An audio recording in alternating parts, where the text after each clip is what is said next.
Toda tentativa de colonização é uma tentativa de escravização, seja ela comercial, seja ela religiosa, seja ela amorosa, como for, qualquer tipo de dominação, né, que vem por meio de uma colonização, uma imposição de ideias novas, é um tipo de escravização.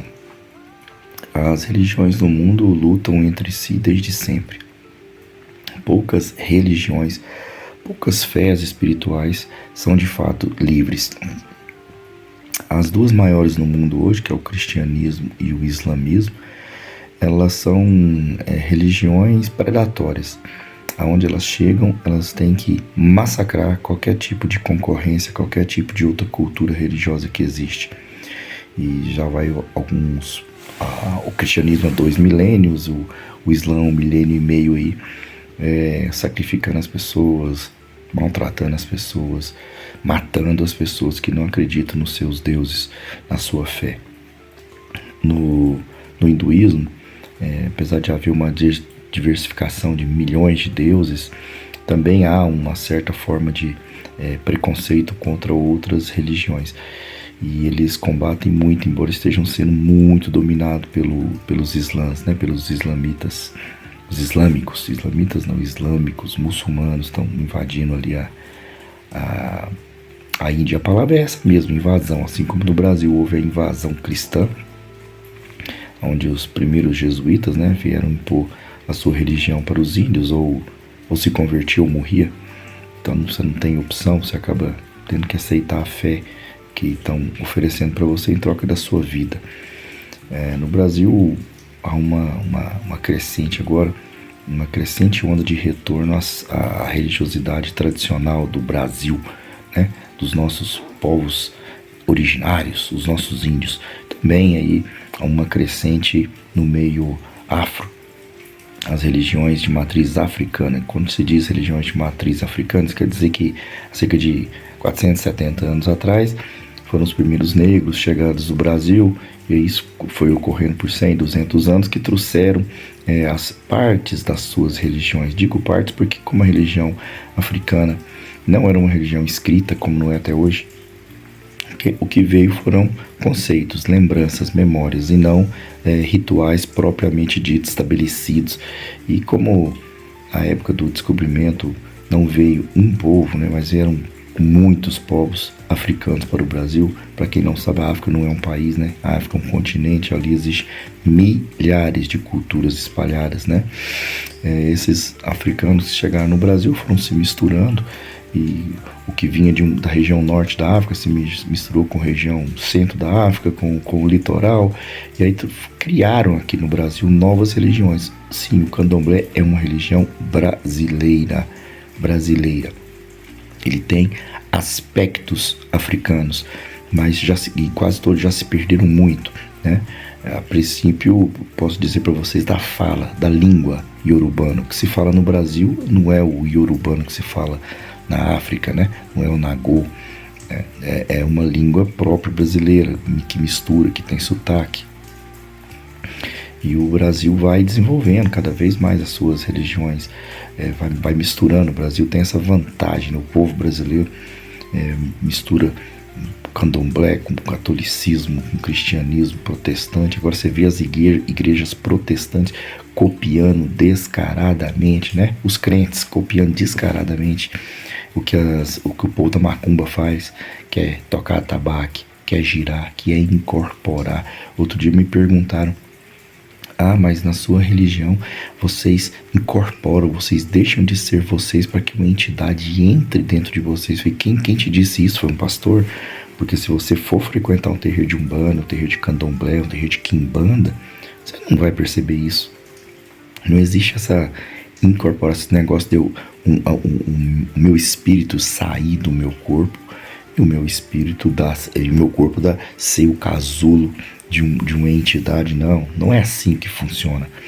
É muito parecido quando os cristãos estão chorando para Deus porque estão sentindo a presença do Espírito Santo, segundo eles, né?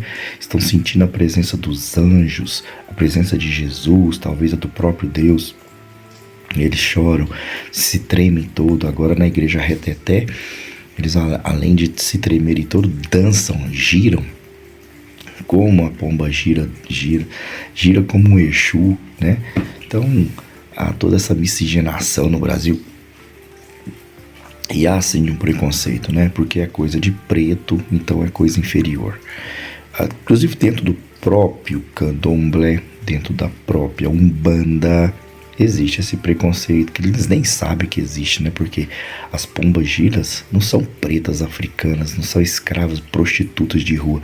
São francesas, são espanholas, são grandes condessas, princesas, mulheres famosas. Você não tem uma preta que foi prostituta de rua e foi largada. Talvez a Mulambo, né? A Maria Mulambo. Talvez, olha só o nome que se dá para ela, Maria Mulambo, enquanto que a Maria Padilha era uma princesa, era uma condessa, era alguma coisa lá na Espanha ou da França, né? Às vezes tem até da Inglaterra e por aí vai. Então existe esse preconceito, né? Dentro da...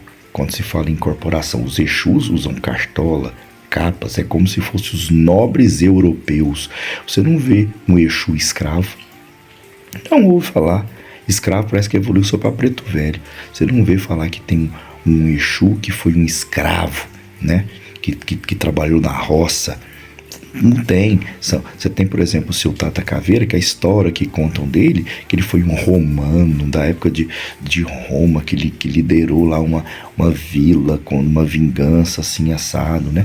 Só vê essas histórias.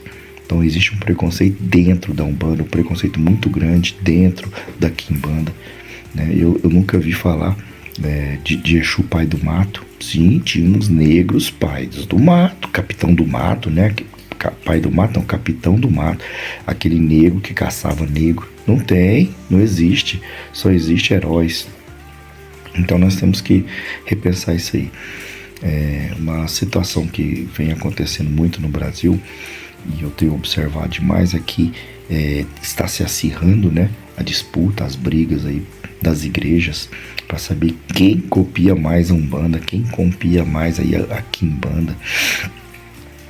E eu tenho medo que possa acontecer, porque quando dentro de uma igreja cristã eles começam a mexer com o que eles não sabem que estão mexendo, os portais que estão abrindo é para quiumba, é para espíritos zombeteiros, é para obsessores, eguns, almas perdidas, porque lá dentro da Umbanda, Quimbanda e do Candomblé, do Omolocô, da Jurema, tá? Do que mais? Do Terecô, dentro do tambor de mina, do batuque, nós sabemos lidar com os espíritos, nós reconhecemos quem são os bons, quem são os maus, quem tá ali para atrapalhar e fazer bagunça, quem tá ali para fazer as coisas certas. Dentro de uma igreja evangélica eles não sabem não, porque qualquer um que baixa lá, da forma que eles acham que são demônios, eles pegam e faz amarra e isso, não sei o que. Ocorre que esses espíritos atrasados, esses espíritos pouco evoluídos, são poucos evoluídos em relação aos espíritos evoluídos, porque para nós encarnados aqui, eles são muito inteligentes. Se eles vão lá na igreja e sabem que o pastor está fazendo, tá amarrado, não sei o que eles fazem? Eles se revestem, eles fingem ser o Espírito Santo, por isso que são chamados de zombeteiros. Eles fingem ser anjos, fingem ser o Espírito Santo de Deus, está ali incorporando aquelas pessoas. Eles não sabem lidar, o cristão não sabe lidar com o espírito de baixa magia, não sabe que esse vídeo que circula o mundo todo, o cristão não sabe, quando muito padre fazendo exorcismo, um pastor louco e gritando, quem é você? Aí ele põe a mão para trás, só tranca a rua. Mentira, é um zombeteiro, é um espírito zombeteiro que quer atrapalhar a macumba. Aí ele pega e fala que é lá da macumba, mas não é, porque os espíritos Exus, né, os espíritos que estão nos Exus, que são os espíritos que são, né, os Exus, que são as pombagiras, que são os pretos velhos, os herês, os caboclos, e por aí vai, eles são espíritos evoluídos. Tá? Eles têm controle do que está acontecendo, da situação. Não são esses espíritos perdidos. Eles trazem evolução. Mas lá na igreja cristã, o que está acontecendo é uma maldição muito louca, porque eles estão invocando um espírito que eles não sabem quem são. Um evangélico não sabe diferenciar um demônio, né, de um daimon. Ele não sabe qual a diferença de um quiumba para um egum, para um obsessor, para um espírito zombeteiro e de um Exu. Eles não sabem. O cristão não dá conta de nada. O cristão, ele é aleijado mentalmente, espiritualmente, para evoluir. Ele não dá conta. É preciso ter respeito com as entidades. E esse pessoal do cristianismo está abrindo porta para demônio mesmo. Aí sim eles estão chamando coisa ruim. Né? Eles chamam de demônio, então é para eles. Eles estão chamando essas entidades de baixo nível lá para dentro da igreja deles. É por isso que o evangelho só anda para trás. É por isso que o evangelho que enriquece pastor. Vocês viram aquele prêmio gospel absurdo? Que absurdo aquilo. Todo mundo de vermelho. Basta o cristão perguntar assim: se Jesus estivesse na terra agora, ele iria nesse show aí? Ele iria nessa festa para premiar os melhores? Será que Jesus iria? Me responde. É claro que Jesus não iria. A egrégora de Jesus não participa dessa zombaria que esse povo pronta, não. Mas o cristão tá cego e não consegue enxergar isso. Por quê? Porque ele tá trazendo para dentro do meio dele os piores espíritos. Se você é cristão e tá ouvindo isso aqui até agora, procure uma umbanda, uma quimbanda, procure um babalorixá, uma ialorixá, até mesmo uma iaô. Às vezes até um abiã. Pergunta alguém para você conversar, para te explicar o que é um espírito ruim, a diferença de um espírito ruim para um espírito mau, para ele te explicar o que é um demônio, o que é um quiumba, como que agem os zombeteiros, como que agem os perturbadores. Porque quando você vai num terreiro, tem um porteiro lá, que é um Exu que fica na guarda. Lá na porteira eu larguei meu sentinela. Eu deixei seu marabô tomando conta da cancela. Eu deixei seu três encruzas tomando conta da cancela. Porque o Exu tá ali para vigiar, ele é o policial espiritual. Ele não vai deixar entrar o quiumba. E se algum quiumba sorrateiramente entra disfarçado lá dentro, ele toma maior taca, porque os Exus e Pombogira vão descobrir lá dentro. E agora, lá na igreja, como é que faz? Vocês têm porteiro? Não me fala que vocês têm porteiro, que vocês não têm, não. Porque a egrégora de Jesus não trabalha igual os Exus, não. É outra forma de trabalhar, tá? Não, aonde tem um Espírito de Deus, espírito ruim não vai. Aí é que tá, meu querido. Aonde o que vocês estão fazendo não tem Espírito de Deus em lugar nenhum, só tem coisa ruim. Desde a porteira até lá dentro. Vocês estão sendo enganados. E vocês estão criando essa enganação para vocês. Vocês estão atraindo e chamando. Para de fazer a cópia da macumba. Vocês não são macumbeiros. Tenha a humildade de ir no terreiro e aprender. E aí sim você volta para sua igreja cristã. Bota um porteiro lá para vigiar para você. Convida um Exu para ser porteiro. E aí você vai fazer sua gira, entre aspas, cristã lá dentro. Porque eu quero aqui é te ajudar. Eu não quero que você se perca, não. Eu tô vendo tanto cristão se perdendo, se lascando aí, porque tá trazendo para dentro da sua vida coisas que vocês não sabem lidar. Pessoas, seres que vocês não sabem a dimensão da maldade que vocês estão puxando para vocês. Fica a dica aí para todos, viu? E quem é da macumba, que a gente sabe também tem muito preconceito, tem umas macumbas que tá fazendo tudo muito errado aí. Se prepara, gente, porque os portais estão abertos, a gente tem que estar cada dia mais humilde, cada dia mais próximo do outro e um ajudando o outro, tá? E vamos parar, cristão, muçulmano, de querer dominar todo mundo, né? Subjugar, matar quem não é da religião de vocês. Existem muitos deuses, muitos. Fica com o seu pra você e deixa eu ficar com o meu pra mim. Axé, que o seu Deus cuide de você, tá bom? Fique com o seu Deus, que eu vou ficar com os meus. Axé.